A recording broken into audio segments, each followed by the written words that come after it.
8 de janeiro de 2023. Tudo o que eles não querem que você saiba. Parcialidade nas prisões, excessos, desproporcionalidade da pena, omissão do governo federal e, por fim, sentenças de morte. Um efeito dominó de erros intencionais que sentenciaram centenas de famílias à inexistência. A partir de hoje, dia 8 de janeiro de 2024, você vai descobrir na série 8 de janeiro toda a face oculta das prisões. Mentiras e sujeiras do governo silenciadas pela grande mídia e pela própria justiça, que levantou o tapete, pegou a vassoura e varreu para debaixo toda e qualquer dignidade humana.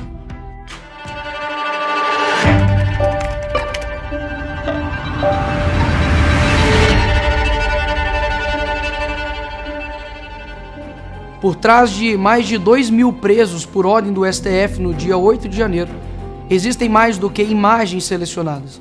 Existem famílias que sofrem pelas suas ausências até hoje.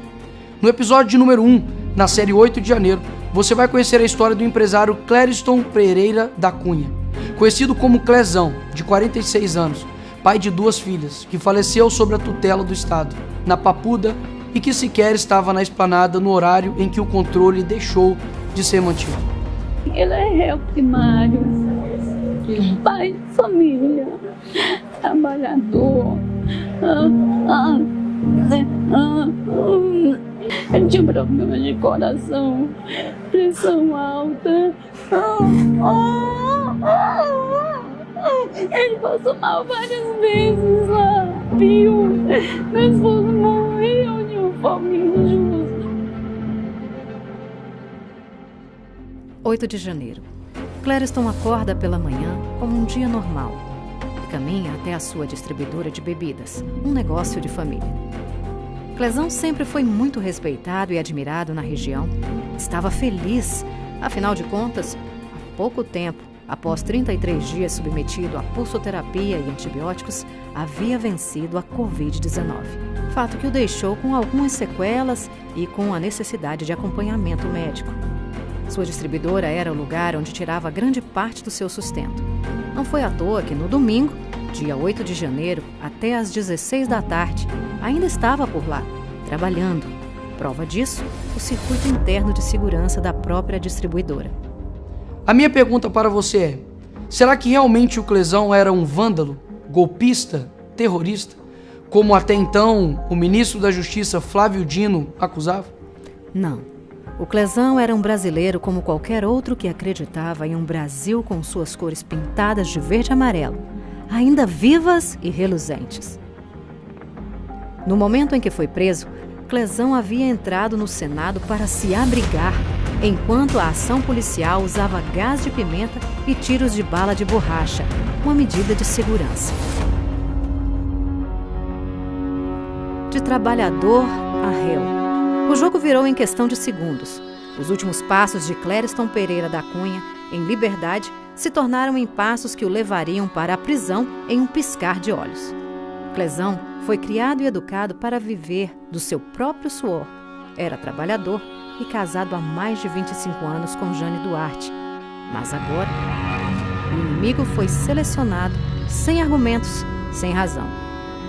É revoltante saber que um pai de família, réu primário, não tem antecedentes criminais, fica 10 meses preso numa cadeia sem ter cometido crime, Estado, sem ter roubado, tomando medicamento com comorbidade e não ser visto.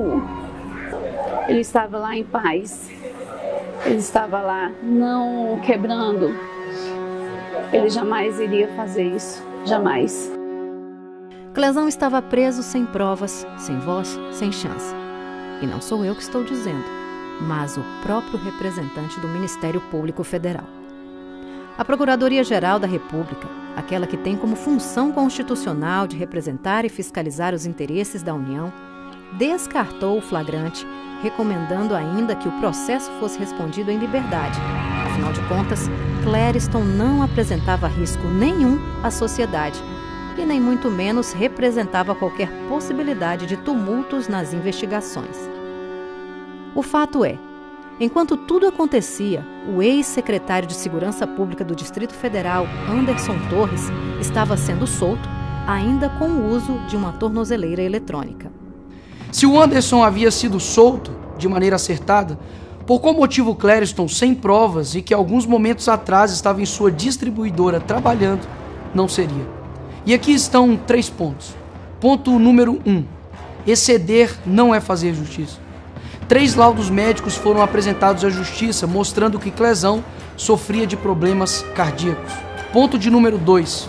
Omissão mata. Clezão foi sentenciado à morte diante da omissão do próprio Supremo Tribunal Federal, quando não atendeu à recomendação da Procuradoria-Geral da República, a PGR, para que tão somente respondesse o processo em liberdade. A minha conclusão, ponto de número 3. O crime contra a democracia realmente aconteceu, mas acredite, também foi cometido pela justiça brasileira. Um dos parênteses mais importantes em tudo isso é a individualização de penas, um princípio do Código de Processo Penal brasileiro, está sendo devidamente ignorado. Olhe para esses 2 processos de outros réus. Cerca de 93% do conteúdo do processo é igual.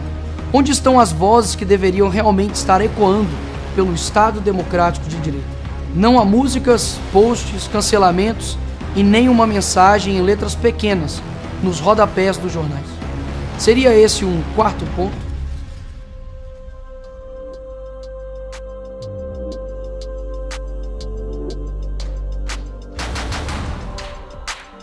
Dez meses preso, sem ter cometido crime, sem ser ouvido. Acredite, esse vídeo não é sobre política, é sobre vida, dignidade e sobre humanidade. Dia 20 de novembro, por volta das 10 da manhã, um ataque fulminante. Clezão estava pela bandeira, pela ordem e pelo progresso, pela paz, e assim se foi em paz. Uma dor que não se resolve com dipirona. Um ataque final contra a família, contra os sonhos, contra um brasileiro comum. Direitos humanos não vimos e sequer realmente ouvimos. Algum esclarecimento do que realmente aconteceu? Haverão responsabilizados pela morte de um pai de família? Um brasileiro se foi. Quem será o culpado? Por que o silêncio? O problema nunca foi o que acontece, mas com quem acontece. Se os 9 medicamentos que o Clériston precisava tomar por dia e assim mantê-lo vivo foram também ignorados, a memória de um homem comum, trabalhador, honesto, pai de família e construtor de um futuro melhor há de mantê-lo vivo. O sonho dele era ver as filhas formadas. Clériston Pereira da Cunha, um inimigo selecionado.